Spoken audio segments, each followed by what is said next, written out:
बरसात काफ़ी हुई है अभी और तूफान आया, उसके कारण से जो फसल मंडियों के अंदर आई हुई थी वो भीग गई है। तो उसको लेकर के कोई आदेश दिए गए हैं, कोई डिप्टी कमिश्नर्स को कोई गेहूं की फसल भी तबाह खराब हुई है सर, जो हाँ, वो सूचनाएं मेरे को मिली हैं।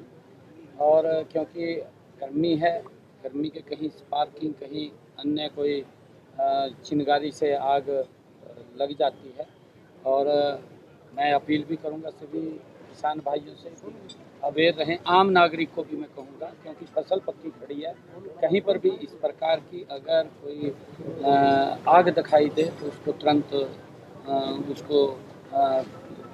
उसको बुझाने का काम करें और इससे सचेत रहें। मैं ये आग्रह करूंगा, क्योंकि प्राकृतिक आपदा भी कई बार जैसे मौसम करवट ले लेता है, मौसम खराब हो जाता है, तूफान आंधी आ जाती है और उसके साथ साथ बारिश भी आ जाती है। हमने अधिकारियों को पिछले दिनों ये कहा था कि जो हमारे आड़ती और हमारा जो मार्केटिंग कमेटी का अधिकारी हैं, वो मिल कर के वहाँ मंडी के अंदर धान को और इस गेहूं की फसल को ढकने के लिए कुछ पल्ली वगैरह का इंतजाम करें, जिससे कि अगर कोई बरसात आती है तो उनका फसल खराब ना हो। तरपाल वगैरह वहाँ पर लाई जाए और उसके अंदर हमने ये कहा था, उसको लेकर के कई स्थानों पर हो रहा है, क्योंकि फसल का जो सीजन है वो सीजन भी बहुत छोटा रह गया है।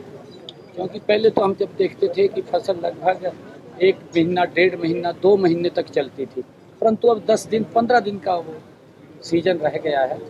कि मशीनी युग है और मशीनी युग से जल्दी गेहूं को काट करके मंडी के अंदर पहुंचा दिया जाता है।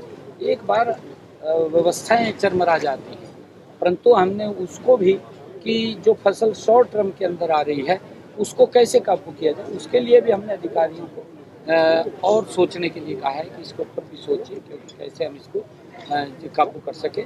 और क्योंकि प्राकृतिक आपदा है, हमने कहा है कि किसानों को इसको लेकर के सचेत होना चाहिए। और हम देख रहे हैं कि कहीं पर अगर इस प्रकार की कोई आवश्यकता की जरूरत पड़ी तो हमसे जुड़े रहने के लिए हमारे YouTube चैनल को सब्सक्राइब करें और नई वीडियो की नोटिफिकेशन के लिए बेल आइकॉन को दबाएं।